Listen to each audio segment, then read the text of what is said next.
Guys, magandang gabi. Papakita na natin ngayon yung naka-software ng Tenda shop. Tenda F3. So titingnan natin kung pwede maka bandwidth limit. So sasaksak ko na.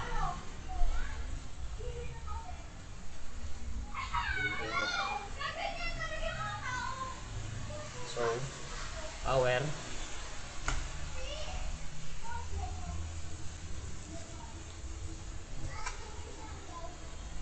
button niya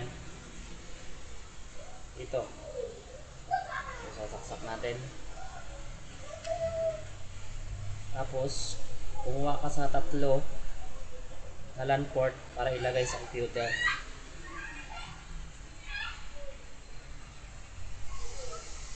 Yan. Pili ka sa tatlo kasi itong isa is 1 port siya, yung kulay na blue. So dyan may ilalagay para sa computer.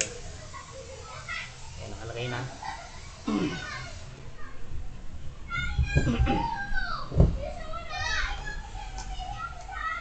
So after nyan, so paano makapasok?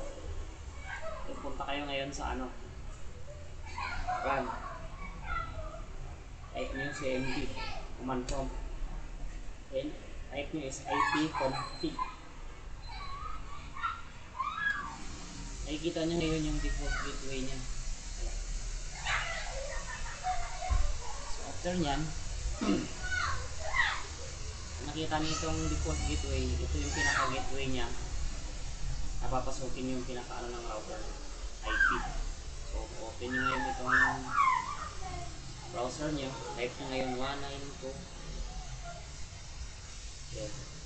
Yan, 192.168.0.1. 68.0.1. So ito ngayon ang lumabas.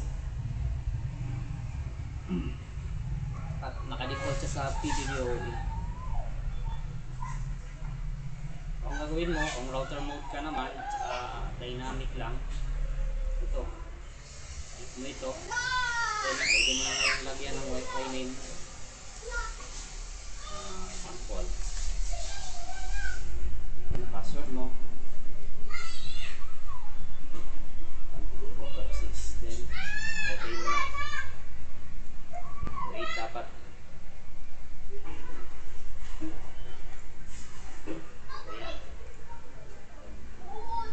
ano ibig sabihin nito? Ibig sabihin nito is hindi ko nakalakay yung 1 port ko, yung kulay blue. Lalagay natin.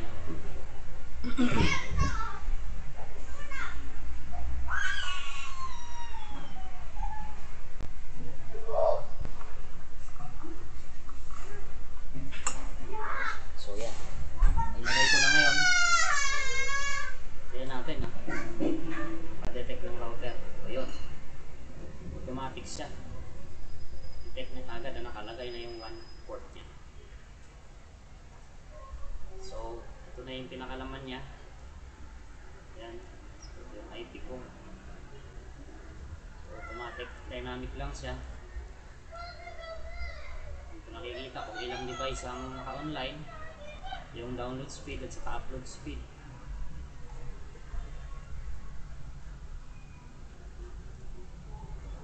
Ito, pwede mong baguhin dito, router, WIPS, universal repeater, or access point lang siya.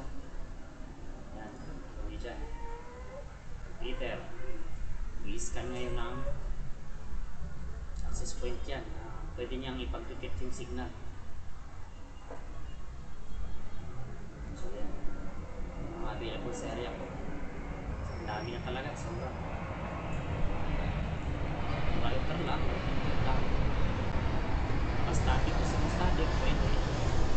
Sa atin ngayon, sa mga normal user lang naman, dynamic lang tayo. So sa wifi nya, mayroon siyang 2.4 GHz lang, hindi mo siyang kabawal kasi wheel band. So dito mo pwedeng baguhin yung name nya. password niya. Yan. Basic lang naman. Auto mo lang. Tapos save. So meron pala siyang ano, if there is many wireless network nearby, you can enable this function to improve the anti-interference capability of the router. Wow. Ito lang yung router na nakita ko na may anti-interference. So maganda siya. Pagdating sa management, dito nakikita yung mga connected device. Yan, kapag yan, local. Dito natin local. Nakalan lang siya. Pag nakalagay yan wifi, wireless. So, ito yung ano, MAC address niya. Dito nyo makikita ngayon yung connected na device sa router niyo. Gusto nyo naman na i-limit yung speed, pwede rin. Dito mayroon na naka-ready. 4 Mbps, 2 Mbps sa download dito. So pwede nyo i-manual. Gusto mo i-manual, type mo lang ngayon yung gusto mo. Ito 10 Mbps. Yan, mamanual mo siya. Then automatic siyang lumalabas. Gusto mong Mbps.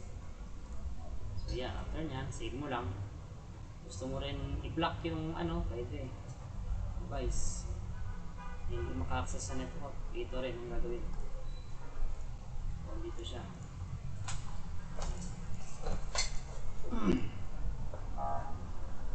Parental control. So, kung gusto mo yung anak mo may duration lang, pwede mo ilagay kung araw-araw. So may ang ano doon is website restriction, meron din siya. Kung nakikita yung online duration, pwede mo siya i-manage. Sabihin naka-manage, may time siya na pwedeng mag-disconnect sa wifi. So dito mo siya gagawin. Kung mga bata matutulog ng maaga, ano mo gagawin niya? Restriction siya. O gusto mo i-forfeit, hindi siya makakonect, o pa-permit naman. So nasasaya kung anong restriction ng printer. So dito yung mga blacklist na ano gusto mong ilagay, printer. Mga Mac na gusto mo lang ikabit, na gusto mong kumonek sa router mo, pwede dito. Lagay mo lang yung MAC address. So makikita naman sa cellphone niyan yung mga MAC address, mga ano yan, 16 letters yata yan, o mga ganun. So dito mo remark mo kung ano yung nakapangalan, additional, lagay mo lang. Pero automatic naman yan. So may IPTV na rin siya, unlike sa ibang router. Administration, dito mo pwede yung kapalitan ng password na rin mo. Ayan, default naman yan. Kailangan baguhin yan. Dito pwede mo palitan yung router, IP router mo. Pinakalagay mo. So dito, hindi mo bago yan. Gusto mo naka ano lang, hindi makareceive ng DHCP server, manual mo, tanggal mo. Ganyan. So, dito na guys. Dito maulan sa akin.